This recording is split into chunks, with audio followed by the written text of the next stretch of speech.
The rest of the channels. Here we go. Yes. Hello, Good morning, everyone, to Sunrise Extra. Hey, we are talking this morning about something that has gotten hundreds of comments on our Facebook page. So there's a new law that passed in Oregon thanks to some teenagers.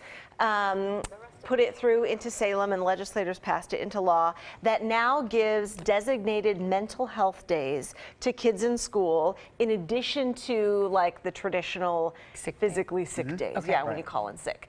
So you can have 5 excused absences from sick days in a 3-month period. Okay. And now this adds mental health as a reason to call in. So if you don't want to use your sick days or you don't have enough days, this would give you more time? Yes. Essentially? Yeah. So it's kind of, us and Utah are the only ones that have passed something like this. So it's fairly new. And we were asking, what do you guys think about this? There are a lot of people who say this is awesome. It's much needed in our society where we're just working to death, and kids are feeling tons of stress too. Yeah. Oregon's one of the leading states for teen suicide between, I guess, 10 years old and 34 years old. We're one of the #1 states. So a lot of folks are saying this is a great move. Other people say, I don't really know if it's like necessary, because you could just call in sick, you know, and just, I mean, that is a sick day, I guess, if you're having So they a think mental they're health worried kids will take issue. too many. They'll abuse Yeah, it, there was even some essentially? teachers online who have said, I'm torn about this. Like, I think it's great, but also I think now people are going to have more opportunities to just skip. I do feel like people talking about it will help at least inform others that something is going on, because if you never talk about it, then you may not be aware of anxiety or depression or other things. Not that you're not aware of it, but with specific people. And if they feel like they can be honest enough to put it out there and say, this is why I can't come to school, or, you know, at least share that with their circle, I think that that broadens horizons. I mean, I was kind of joking back in the newsroom, how many times as a little kid did you try and fake sick to go to, to stay home? Right. So I guess anybody could fake anything, and anything can be abused, but I do think it's important to get the conversation going. Absolutely. And that is a legitimate medical diagnosis. It's not something that is, you know, fake. Well, the question we asked our viewers this morning, I'm looking up at our big board behind the camera here right now. The question was, should students be allowed to take a mental health day or mental health days? Should students be allowed to take mental health days? And so far in our viewer voice poll this morning, 65% of our viewers said no, they shouldn't. That kind of surprises Interesting. me. I was surprised too. Not that it matters one way or the other, but I always try to guess in my head, like, where are people going to vote in these viewer voice polls? And this is one where I thought it'd be pretty split, close to I a 50-50 did too. I thought more mark. would say yes, actually. I'm a little, If it was going to skew one way, you're right. I probably would have guessed it would have skewed yes. But so far, the majority of people, 65%, saying no, students should not be allowed to take mental health days. We have a great comment already on the Facebook feed from viewer Lynn. I was just looking at hers. It's really good. It says, if they're going to take a mental health day, students that is, I hope they don't spend that day on their phones or their social media pages or gaming, because she says studies now show that those things will actually increase depression and isolation for young people. That's a great point. Jennifer totally supports this idea. Richard is one of the people who on the other side say this will be overused. Kids, you know, might overuse this or abuse it. Gretchen, tell me where you're at, where you live. You say, yes, we do this already, and I believe it's very important. I'm curious of where she lives, where they're already doing this. Yeah. Matt Craven saying, nope, nope, nope, emphatically no. Just give kids another reason to stay home from school with this. So he's against the idea. Amanda saying, not when we already have problems with attendance in Oregon. Perhaps teachers can accomplish accommodating for mental health needs in the classroom. Get the kids into the school and help them while they're there. I would just hope, because I think there is something to be said. The more days you miss, you're going to get more behind in school, and you're playing catch up, and I would think that would lead to more stress and anxiety. So I would hope, though, this seems good, obviously, to address it, and if you can take these days, but I hope there's something to address the root of the problem and get people help, because just not missing school isn't necessarily going to help their anxiety. You know what I'm trying to say, though? I hope there's like some more solution there, or something where people can reach out and, you know, address it that way too. I see this as a good step. Professional help. Okay, we want to check out. We posted this, and I showed you there was, let's see, 285 comments on our Facebook page. We read a few of these this morning, and I want to pull up some more. Nicole saying, well done. This is so encouraging to hear. Young people need to know how to take time to reboot and refresh their minds and emotions at every age. Sasha says, my kids get one mental health day a term. I completely agree with this. Everyone needs a break at some point. Carolyn on the other side says, that's nice and all, but I'd hope to see some, I don't know what DBT skills are, built into the curriculum. Dialectical behavioral therapy. It's talk therapy. Brenda, what did you say? I know Instagram can't hear Dr. it. What Braxton? did you say, that Dr. ounce of Braxton? wisdom? DBT, it's dialectical behavioral therapy. Oh. It's talk therapy. It's, Talk therapy. Okay. I mean, it's one form of talk I am therapy. always smarter around you, Mrs. Braxton. Let's see. Jordan is completely against it. Well done, State of Oregon. You just gave students another way to miss school. You complain about poor attendance, test scores, and graduation rates, but yet again, we allow students and parents more days to miss school. Brian says, if I told my father I needed a day off of school for mental health reasons, he'd get the belt. Ooh. Long story short, I haven't taken a day off of work in over 5 years, and that's when I started working. And I hit replies on this earlier, and people are like, oh, sounds fun. You haven't taken a day off of work in over 5 days. I mean, that's why we have vacation. And you need to take it, right? I wonder if he meant that, like maybe he takes vacation but doesn't call in sick. But he did say he hasn't taken a day off, so maybe he meant that literally. Somebody else on our feed, and now I don't remember because I don't have it pulled up, but the comment was avoid public meltdowns. Assuming that something with mental health would be that visible. I would argue that it's not. A lot of kids and adults, they suffer in silence. Nobody's having a public meltdown because of a mental health issue. So again, those could be, I'm not saying that's you, that could be another stereotype, and that's how you start talking about it. If you think of a crazy mental health person, you know, having some kind of very public display, that is not most people. You know, I think it's Shane, spelled S-H-A-N-N-E, but Shane comments that she says, or he says, we made this a personal rule in our home as far as giving their kids mental health days. She says it was a game changer in their kiddos' mental health. So that's a family who took it upon themselves to say, hey, if you need a break, you know, we'll be honest, we'll talk about it, but if you need a break from school, you'll get it. And we'll see how it's different in different stages of life. I did talk one time with a doctor who happened to be a neighbor of ours who talked about attendance really is a reflection of how well adjusted your kids may be. If your kids are constantly at school, constantly attending, have a great attendance record, it shows they may not be the best students even necessarily, but it shows that they are adjusted and okay with school, okay with that daily grind. If they're missing a lot of times, they may tell you they're sick, they're not feeling well, stomach ache, headache, whatever the case is, but really it could be a mental deal where they are just avoiding some of the problems that come with school. Good point. Red flag. But I wonder, and a lot of people that I was reading on some of the prior comments were saying, you know, and like some of these comments we were just reading, like they let their kids have a mental health day already, and it wasn't law, you know, of a specific designated day. You just, hey, you know, so-and-so. You need a break. You need a break, like let's just call in sick. And it's a sick day. It's kind of like how our work made sick day. It's all paid time off now instead of like vacation, and this many are sick days.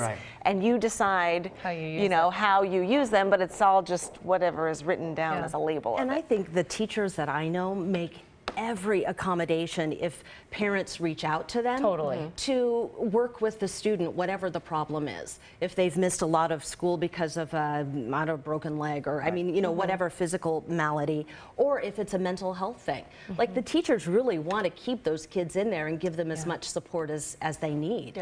So, you know, shout out to the educators and teachers out there. You know, I know people are going to take advantage of things with anything, right? Like there's going to be good and bad, but I like Jamie's comment. She says anything to save a life. So I think at the end of the day, if this really, even if one person is impacted in a positive way from this, I don't, you know, how do you argue with that? When we talk about depression and suicide, you know. Well, it goes back again to people treating physical ailments and mental health ailments differently. As if the mental health is not as legitimate. And that's where the stigma comes from. Well, and that's what the discussion is about. You ask how can people argue with this idea. It seems, with the way you're describing it, it seems fair enough. But Bill Hall would argue, and he does so here. He says, no, this is not a good idea. Kids nowadays, says Bill Hall, don't want to go to school to begin with. This just gives them another reason why this new generation is lazy. Ooh, that's what a lot of people are arguing. I think that's unfair Yeah. to just categorize an entire, the whole Yeah. snowflake thing. It's like, Yeah.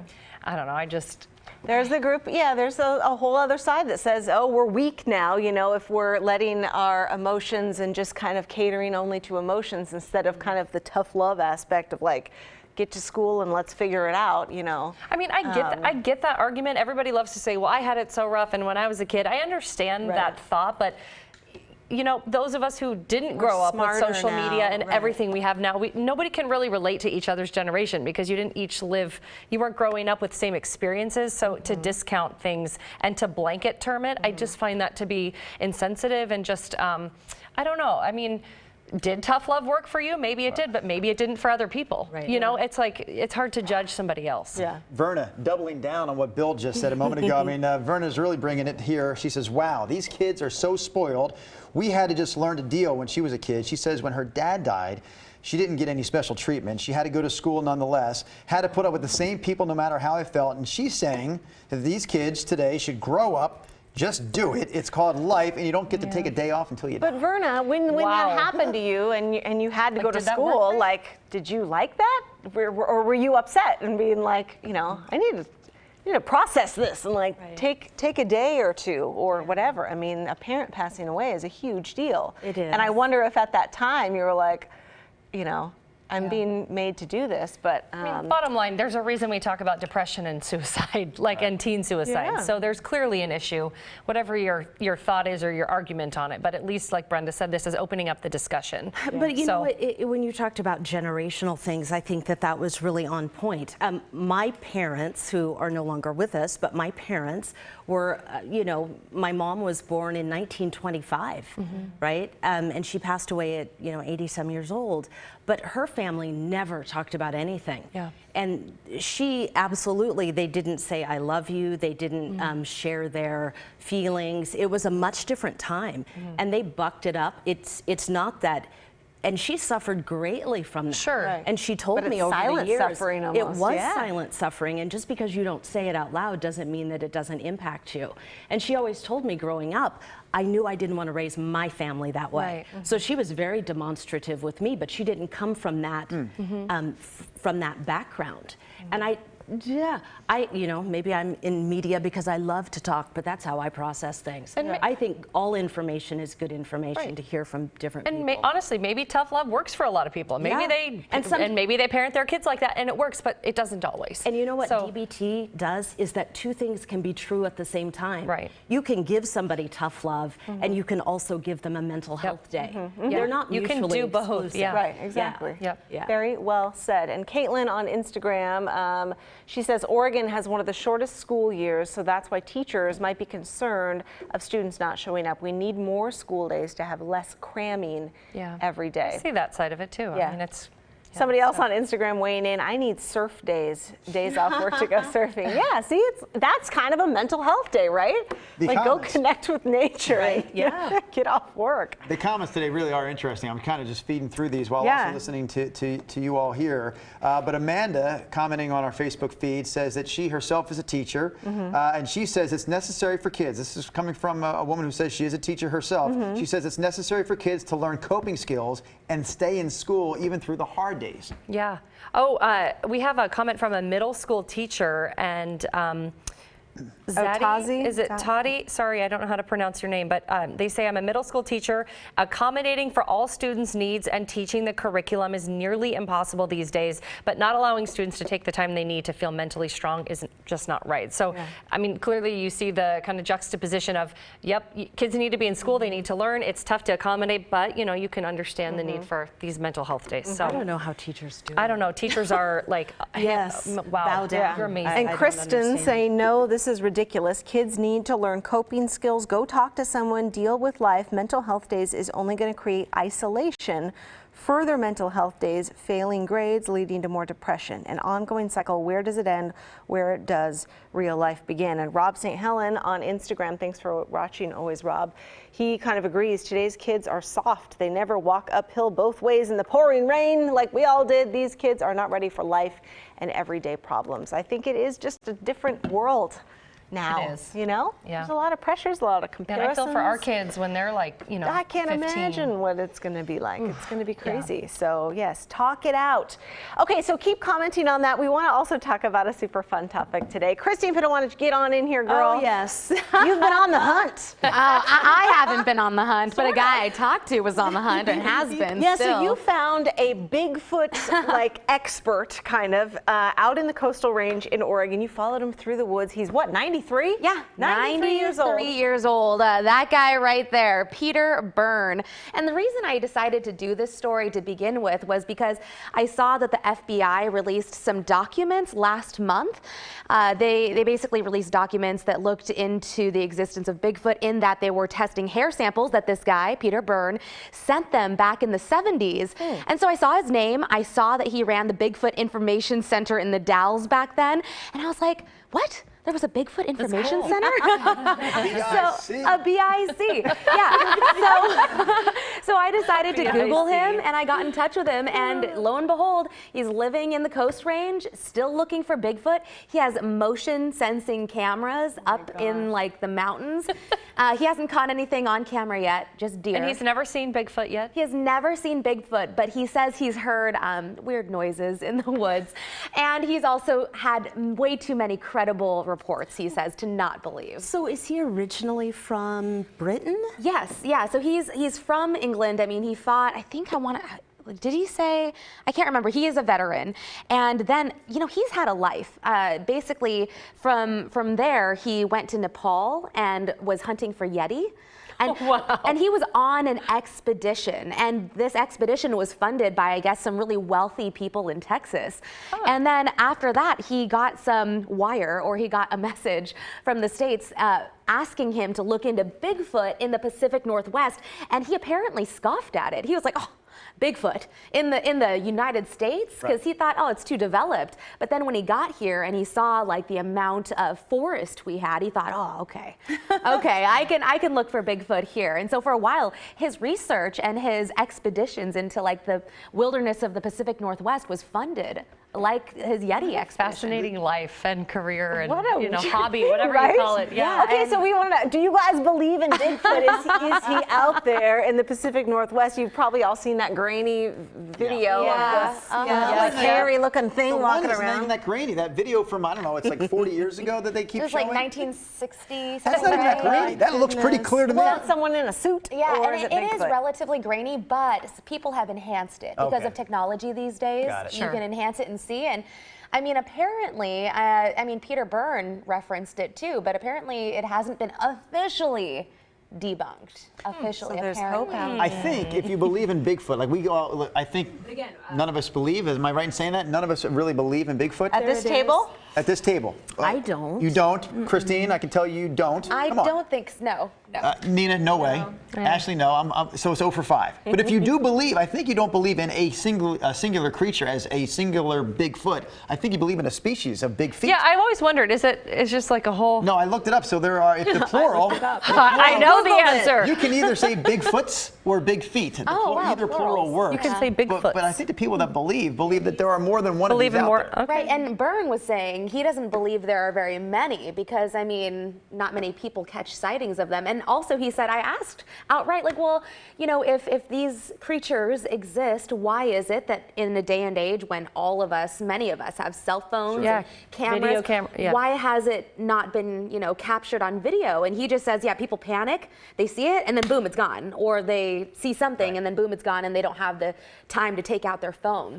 So, And have they been spotted all over the world, Christine? I think a lot of cultures have some semblance Their own of version? this, exactly, Right? of this legend. It's kind like of. the chupacabra.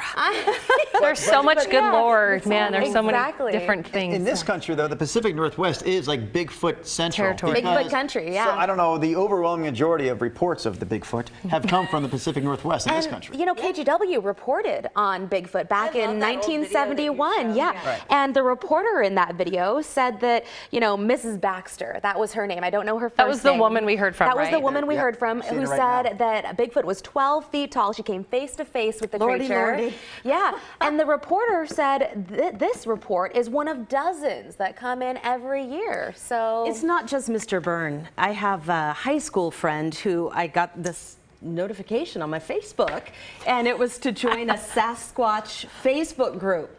So they do it for and you know you fun click or for join, serious. right? I don't know. Yes, she did. I haven't joined She spends her yet. weekends. But yeah, that's a thing. Yeah, people love it. I mean, That's whether fun. you I believe mean, it or not. I don't know. It gets you out into nature. I can see that being I think this guy, a niche like, thing. he does not look 93 No, he doesn't. No. at all. No and way. he was walking around with you in the woods to do this story. But I think, and I just this morning at 2:30 when I was eating my breakfast, read a new study that came out that says, you know, nature like makes you younger. It makes your mental health so much better.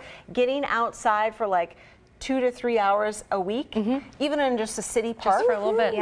helps you so much. And I think this is what, like, living you know, proof. whatever he's looking for, he's out and I about. still at think it's 93. fun. Yeah, I think it's fun to just, why not? You know? Well, you're kind of a horror movie buff. I mean, I- Ghost hunter. I love going to She is a ghost ghost hunter. towns. I listen to a podcast called Lore. It's Yes. one of my favorite podcasts. so you believe in ghosts or no? I don't even know. I think it's fun. I love to be scared. I love to stay in haunted houses. I believe in that kind of stuff, I guess. But But not in I've never the- had like a personal experience or anything like that. But So you've stayed at these places, but you never really like felt no, the my best weird friend I stuff? go with, she always does. She's like very sensitive to all of that stuff, and she'll Sensitive to the experience ghostly things. touch. I don't, and I just, you know. But You we do, like, love the doing Ouija it. boards and things. No, I will not mess with I that. did those as not a messing fifth with grade, that. I sixth grade. loved it. No Ouijas, no seance, nope. none of that. I'm not even trying to bring that in. No. Lots of nope. Yeah. Or the one where you would like lay down and your friends Oh, would yes. lightly Light put as their a hands feather, on light as a it. feather. Yes. Oh, sorry. And that always worked, No. I feel like.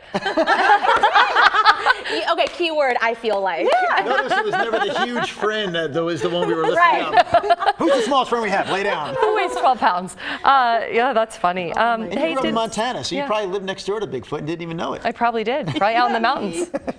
So I think all that stuff's fun. You guys listen to Lore podcast, or Yes. Myths and Legends, I think it's called. Yeah, if you're Lore's really into good. like, it's more like historical. I Yeah. think you learn a lot of history, but it's kind of fun. So Like Unsolved Mysteries or something. yeah, totally. I love Yeah. that show. They're bringing that back. Just want to say, gosh, Denise that's right. Wall, thank you for watching from Yeah, hey, upstate New Denise. York. Denise is watching from That's pretty cool. from Hi, New York Denise. and says, "Love you guys." I'd like to think that Denise at one point lived here in Bigfoot Probably. land. And Shar is continues mad at to me. watch us. Shar, I'm not playing on my phone. We got Instagram Live at the same time, and you have to do it on a phone. I love people so- ask you that. I know. They're like, literally God, every she's day. so rude, and she's not even paying attention. And we're I on am our paying phones attention. reading I have your Instagram. comments. Yes, that's what we're doing. That we're was a reading fun your little live. topic.